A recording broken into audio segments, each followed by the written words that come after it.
I think the overall India electric and two-wheeler stories landed incredibly well. When we were on the roadshow, Mm. what we realized is that the overall consumer story and the fact that India two-wheelers are going electric, especially given the size of our market, is an incredibly strong story. Even as we launched the IPO, actually the reception, I would say, has been fantastic. Institutional part and even retail part in this market got subscribed incredibly well, with some really strong mutual funds and FIIs making a comeback in the IPO market. So I would say it's landed incredibly well. Obviously, one can't predict and dive too deep into daily stock movement, especially given the current macro. But I would Yes. say the investor interest has been very encouraging. Tarun, given how your closest rival, Ola Electric, underwhelmed post-listing, did you feel, with the benefit of hindsight, that at a 321 rupee issue price, that was maybe too aggressively priced, given the market conditions? Right. No, so if you look at our market cap, we believe we have priced our issue fairly with all the advice of the banks. Particularly, our story is actually quite different. Ather has its entire bet on the premiumization story of India. That's where our products are squarely positioned, all products priced above 100,000 rupees. Our bet is incredibly strongly on the software. So that is a very large part of that's a very profitable product for us. Ather is one of those few automakers which is actually able to sell software separately on top of the vehicle, which is a very high margin business. And we also have a very solid ecosystem play. Overall, as a brand for the consumer, we have a very different positioning. It's one that it's that of quality and very strong, well-designed products here in India. So I think this overall more premium, more quality, more consumer-focused story of Ather is a different one, and I think the market will see it that way. So you're playing a margin game as opposed to a volume game, Tarun. Is that the way to see it? And if so, then are you on the? Give us a sense of when you will get to a sustainable path of profitability. And I like the line that you use, but just to counter that, Ather Sure. today is the market leader in all of South India, with the market share between 20-25% in most months. In fact, even in Western markets like Gujarat, Ather has grown almost 3-4 times and is today hovering around 20-25% market share. Our journey and our growth is coming on account of expansion into the northern part of the country. Ather is incredibly strong in South and now becoming very strong in West.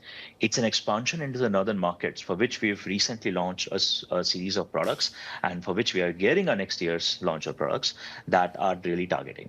As we expand there, I believe our overall pan-India market share, which is hovering around 14-15%, can trend much higher. And that'll reflect in our volumes in the recent quarters. Our 3-quarter data of FY25 will show we grew 45% in volumes. On margins, and yes, as you called out, obviously we've got a very strong focus there. Our margins have already doubled last year from 9% to 19%, and this is happening on the back of very limited support from government subsidies. There's no production-linked incentives in these margins, and overall federal subsidies, national subsidies, are just a few percentage points of revenue. So very strong control on margins, very strong trajectory of growth of volume overall. And as we expand our distribution this year across the country, and remember, India is a very large country. We have something like under 300 stores right now, but India is a market where you can have thousands of stores and you will still probably not cover the entire country. So as we start pushing pan-India with our dealership and franchisee model, which is CapEx light, I believe the growth in the coming years can be quite fantastic. So you put that growth and you put the strong unit economics and the overall focus on that together. And I think our losses, which have been coming down in the recent quarters and months and recent quarters and years, will continue to trend very positively. And the journey towards profitability should be hopefully a short one.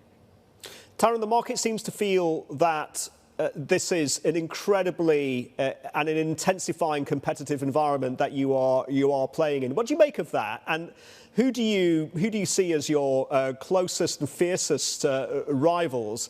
And how do you aim to get the edge?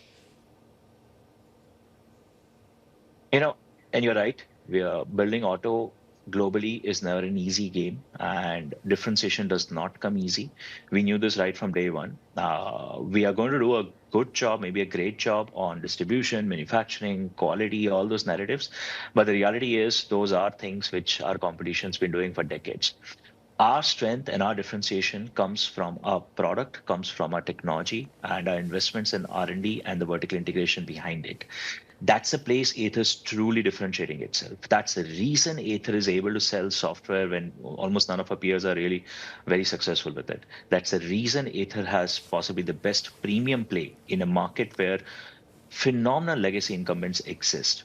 Overall, our market has been consolidating for the last few years. In Yes. fact, arguably right now, the electric two-wheeler market is even more consolidated than the petrol two-wheeler market. Yes. And I think the players that are in now and who've taken market share are once set to grow.